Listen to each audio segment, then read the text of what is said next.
বৈষম্য বিরোধী ছাত্র আন্দোলনের নেতা হাসনাত আবদুল্লার কোট আনকোট অপরাধসমূহ এবং সময় টেলিভিশনের চরিত্র, সঙ্গে হয়তো ৭১ টেলিভিশনের কথাও একটু আসবে। হাসনাত আবদুল্লাহ বর্তমান সময়ের খুবই পরিচিত একজন মুখ। পরিচিত মুখ হয়ে উঠেছে কিভাবে? বৈষম্য বিরোধী ছাত্র আন্দোলন, শেখ হাসিনার দানবীয় শাসন ব্যবস্থার পতন ঘটিয়েছে যে নেতৃত্ব, সেই নেতৃত্বের অন্যতম নেতা।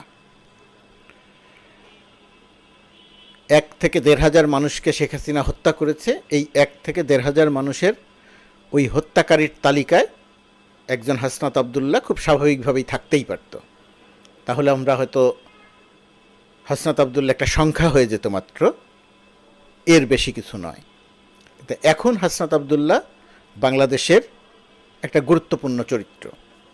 এই হাসনাত আবদুল্লাহ এখন নতুন করে আলোচনায় এসেছে, সমালোচনায় পড়েছে যে সময় টেলিভিশনের ৫ জন সাংবাদিকের চাকুরিচ্যুত করা হয়েছে। সেই চাকুরিচ্যুতের পেছনে হাসনাত আবদুল্লাহ ভূমিকা রেখেছেন। ঘটনাটা একটু জটিল, আপনারা ইতিমধ্যেই নানা রকমের বিষয়গুলো লক্ষ্য করেছেন। এই হাসনাত আবদুল্লাহর প্রসঙ্গটি আসার আগে সময় টেলিভিশনের মালিকানা এবং চরিত্রটা একটা বোঝা দরকার। প্রথমে মালিকানার প্রসঙ্গ। সময় টেলিভিশনের মূলত মালিক, নামে বেনামে মূলত মালিক কামরুল ইসলাম, ওই যে শেখ হাসিনার ফ্যাসিস্ট শেখ হাসিনার গমচোর কামরুল ইসলাম, মন্ত্রী ছিল, আইনমন্ত্রী বানানো হয়েছিল তাকে। গমচোর কামরুল সময় টেলিভিশনের মালিক। অবৈধ অনিয়ম দুর্নীতি করে যে অর্থ উপার্জন করেছে সেই অর্থে গড়ে উঠেছে সময় টেলিভিশন। কামরুল এখন বিচারাধীন, গ্রেপ্তার হয়েছে, তার বিচার চলছে। সময় টেলিভিশনের মালিকানা চলে গেছে সিটি গ্রুপের হাতে, অর্থাৎ কামরুলের মালিকানা সিটি গ্রুপ এখন মূল মালিক হয়ে গেছে। সিটি গ্রুপ মালিক হয়ে গেল কামরুলের আরেক ভাই, ধুরন্ধরেরা কামরুলের আরেক ভাই মোরশেদুল ইসলাম এখনও সময় টেলিভিশনের সঙ্গে রয়ে গেছে। এখন মূলত মালিক বলতে সিটি গ্রুপ। এখন সিটি গ্রুপ মালিক হওয়ার ফলে এখন যেটা হয়েছে যে হাসনাত আবদুল্লাহরা কয়েকজন সিটি গ্রুপের মালিকের সাথে দেখা করেছেন। সিটি গ্রুপ সময় টেলিভিশন কি করেছে? সময় টেলিভিশনের চরিত্রটা আসবো। সময় টেলিভিশন মূলত মানুষের চরিত্র হনন করেছে, রাজনীতিবিদদের চরিত্র হনন করেছে, বিরোধী দলের চরিত্র হনন করেছে। হাসনাত আবদুল্লাহরা যখন আন্দোলন করেছে তখন তাদের চরিত্র হনন করেছে, তাদের নাশকতাকারী বলেছে, তাদের সন্ত্রাসী বলেছে। এবং এই ধরনের সংবাদ, তারা এই ধরনের টকশো তারা প্রচার অব্যাহত রেখেছে এখনও কৌশলে। এই গত কয়েকদিনের তাদের টকশোগুলো লক্ষ্য করে দেখবেন, এই সরকারকে যাচ্ছে তাই রকমের গালিগালাজ করা হচ্ছে সময় টেলিভিশনের পর্দায়। গালিগালাজ বলতে সরাসরি হয়তো ওই গালিগালাজ নয়, কিন্তু অত্যন্ত আপত্তিকরভাবে সমালোচনা করা হচ্ছে। সমালোচনার কোনো সমস্যা না, কিন্তু অত্যন্ত আপত্তিকরভাবে সময় টেলিভিশন বর্তমান সরকারকে বিতর্কিত করার একটা চেষ্টা করছে। বর্তমান সরকারের বিরুদ্ধে প্রপাগান্ডার অংশ এখনও সময় টেলিভিশন, বিশেষ করে তাদের টকশোগুলোতে। আর বৈষম্য বিরোধী ছাত্র আন্দোলনের নেতৃবৃন্দকে কৌশলে যে কোনোভাবে বিতর্কিত করার একটা প্রকল্প নিয়েছে সময় টেলিভিশন। তো আগের 5 আগস্টের আগের সময় টেলিভিশনের কর্মকাণ্ড, অপকর্ম এবং পরবর্তী কর্মকাণ্ড, এতে বৈষম্য বিরোধী ছাত্র আন্দোলনের নেতৃত্বের ভেতরে একটা বিক্ষুব্ধতা তৈরি হয়েছে, খুব স্বাভাবিক। যারা রক্ত দিয়ে গণ অভ্যুত্থান সংগঠিত করেছে, বিপ্লব সংগঠিত করেছে, তারা যখন বিপ্লব করছিল, তারা যখন গণ অভ্যুত্থান করছিল, রাস্তায় যখন তাদেরকে গুলি করে হত্যা করা হচ্ছিল, আর সময় টেলিভিশন তাদেরকে তখন বলছিল নাশকতাকারী, সন্ত্রাসী, সরকারের পক্ষ নিয়ে। সময় টেলিভিশন একজন আরেকজন ছিলেন জোবায়ের, মূল নাটের গুরু, সকল অপকর্মের প্রধানতম ব্যক্তি। সে কিন্তু নিরাপদে গা ঢাকা দিয়েছে, নিরাপদে চুপচাপ আছে, সরে গেছে। এখন হাসনাত আবদুল্লাহরা যখন বর্তমান সময়ের এইরকম একটা অবস্থার মধ্যে আছেন, তখন হাসনাত আবদুল্লাহ সিটি গ্রুপের মালিকের সঙ্গে দেখা করেছেন, এমডির সঙ্গে দেখা করেছেন মিস্টার হাসান। কি আলোচনা হয়েছে সেটা আমরা জানি না।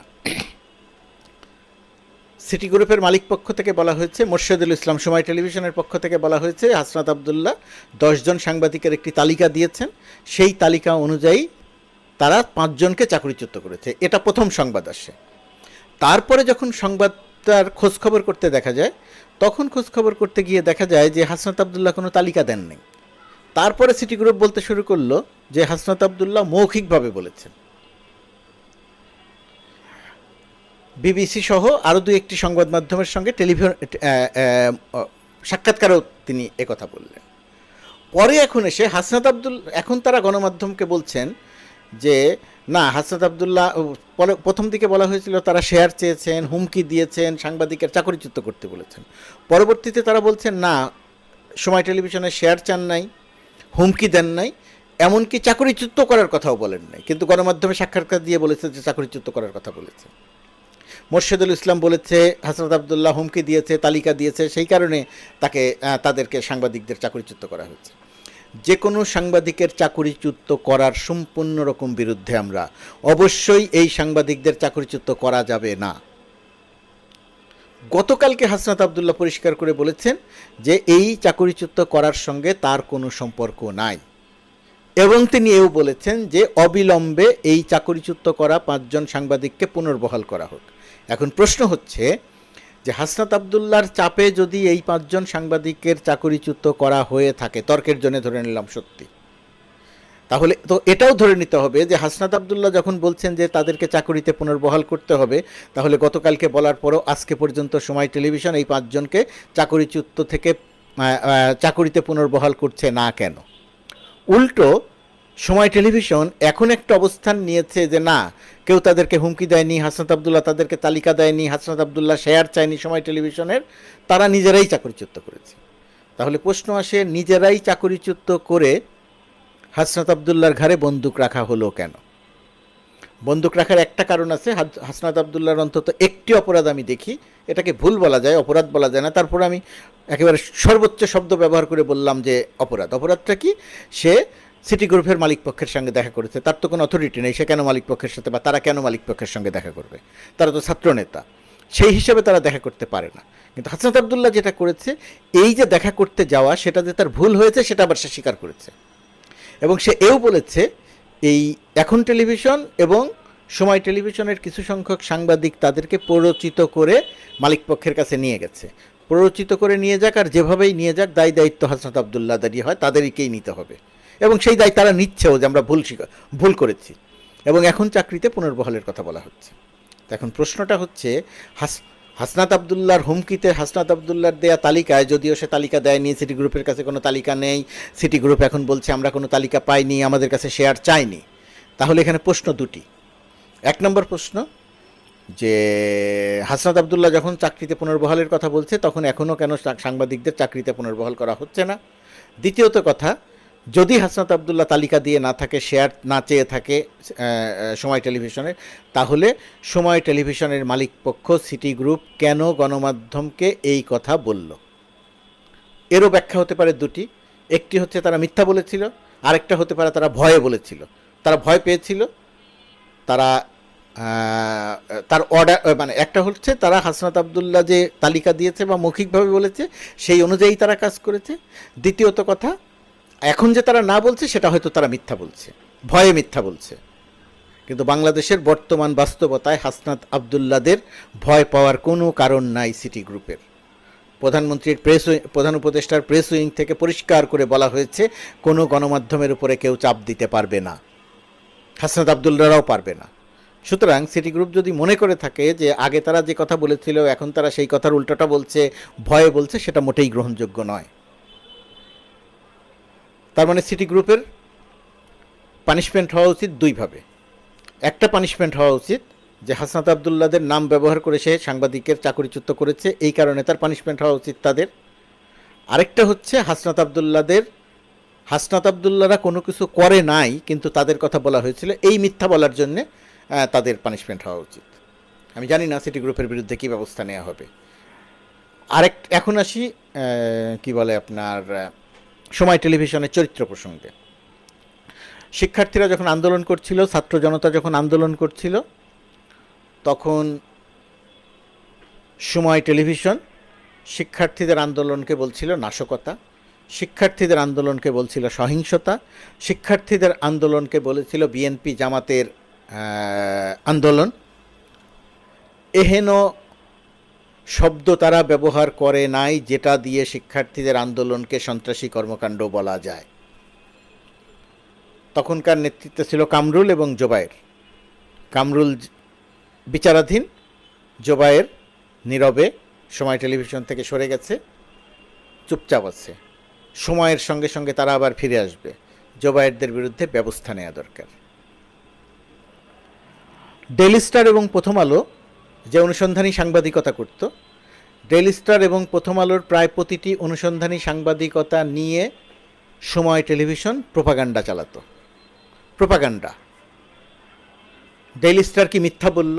সত্য সংবাদকে তারা বলতো মিথ্যা বলল। প্রথম আলো কি অসত্য বলল? প্রথম আলো কি সরকারের বিরুদ্ধে বলল? এই সমস্ত প্রোপাগান্ডা চালাতো। আওয়ামী লীগের প্রোপাগান্ডা সেল সিআরআই এবং সময় টেলিভিশন সম্মিলিতভাবে ডিজিএফআই এর মাধ্যমে, গোয়েন্দা সংস্থার মাধ্যমে, হারুনের মাধ্যমে, মনিরুল ইসলামের মাধ্যমে সকল রকম প্রোপাগান্ডা চালাতো, জোবায়ের সহ একদল। কোন সাংবাদিক প্রোপাগান্ডার সাথে জড়িত, কোন সাংবাদিক প্রোপাগান্ডার সাথে জড়িত নয়, সেটা বাছাই করার আগে যেটা করা দরকার ছিল, নেতৃত্বে যারা ছিল তাদের বিচার করা, তাদেরকে পানিশমেন্টের আওতায় আনা, শাস্তির আওতায় আনা। যেমন ধরেন ৭১ টেলিভিশন এক নাগারে প্রোপাগান্ডা চালিয়ে গেছে যে খালেদা জিয়া অরফানেজ ট্রাস্টের টাকা চুরি করেছে, টাকা মেরে খেয়েছে। শেখ হাসিনার যে মেরে খাওয়ার কথা, ঠিক একই কথা বারবার করে প্রচার করেছে ৭১ টেলিভিশন। শেখ হাসিনাকে খুশি করেছে, শেখ রেহানাকে খুশি করেছে। এক নাগারে খালেদা জিয়া বা তারেক জিয়া বা জিয়া পরিবার বিষয়ে মিথ্যা, সম্পূর্ণরূপে চূড়ান্ত রকমের মিথ্যা তথ্য দিয়ে গেছে। জিয়া অরফানেজ ট্রাস্টের টাকা যে কেউ চুরি করে নাই, এক অ্যাকাউন্টের টাকা আর এক অ্যাকাউন্টে হস্তান্তর করা হয়েছে, সেখানে গিয়ে সেই টাকা বেড়ে দ্বিগুণ হয়েছে। কোথাও কেউ চুরি করে নাই, কেউ মেরে খায় নাই। খালেদা জিয়া সেখান থেকে টাকা তুলে একটি টাকাও নিজের কাছে রাখেন নাই। এক অ্যাকাউন্ট থেকে যার এক অ্যাকাউন্টে নেওয়া হয়েছে সেটা গোপনে নেওয়া হয়নি, সেটা প্রকাশ্যে সবাই জানে। কিন্তু তারপরেও শেখ হাসিনা বলেছে টাকা মেরে খেয়েছে, একই কথা ৭১ টেলিভিশন বলেছে, একই কথা সময় টেলিভিশন বলেছে। এখন প্রশ্ন হচ্ছে গণমাধ্যমের স্বাধীনতা। আমরা তো গণমাধ্যমের স্বাধীনতার জন্য কাজ করছি, হাসনাত আবদুল্লাহ তো গণমাধ্যমের স্বাধীনতার জন্যই কাজ করছে। এখন হাসনাত আবদুল্লাহর একটি ভুল, এত বড় আন্দোলনের সফল নেতা, সে একটি ভুলটা কি? সময় টেলিভিশনের উপরে বিক্ষুব্ধ হয়ে সে সময়ের মালিকের সঙ্গে কথা বলতে গেছে। এটা তার ঠিক হয় নাই, সেটা স্বীকার করেছে। এখন হাসনাত আবদুল এবং এই একটি ভুলের কারণে এখন হাসনাত আবদুল্লাহর চরিত্র হনন করা হচ্ছে, হাসনাত আবদুল্লাহর বিরুদ্ধে এক নাগারে বিষোদ্গার করা হচ্ছে।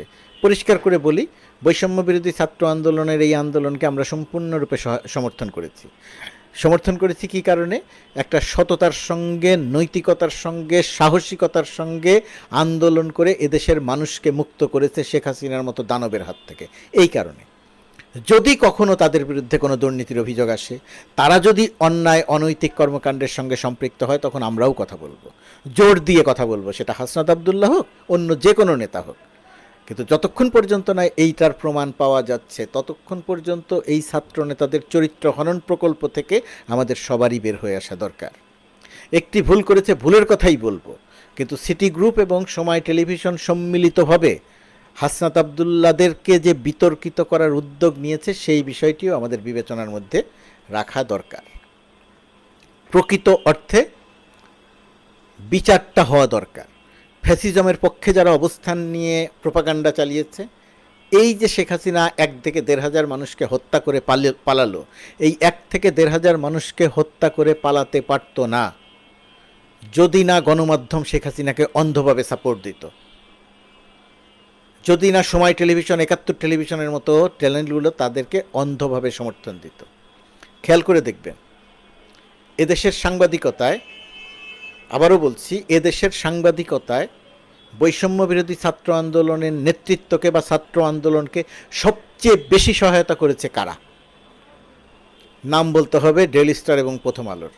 কিন্তু ডেইলি স্টার এবং প্রথম আলো বিরোধী যে প্রোপাগান্ডা, ডেইলি স্টার এবং প্রথম আলো বিরোধী যে অনৈতিক, অসত্য, চূড়ান্ত রকমের কি বলবো মিথ্যা তথ্য ছড়ানো হচ্ছে, যারা ছড়াচ্ছে তারা কিন্তু সময় টেলিভিশন বা ৭১ টেলিভিশন বা ছাত্রনেতাদের চরিত্র হনন যারা করছে তাদের বিষয়ে সোচ্চার নয়।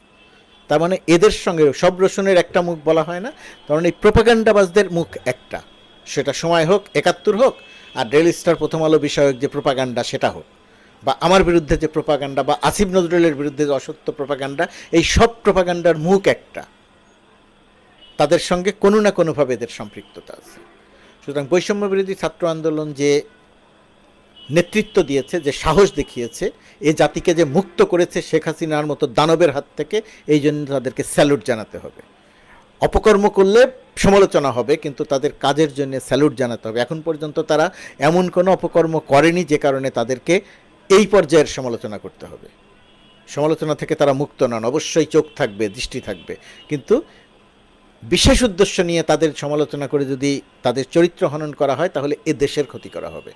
কে করবে কে করবে না সেটা তার ব্যাপার, আমি আমার কথাটা বলছি যে এটা বিবেচনায় রাখা দরকার।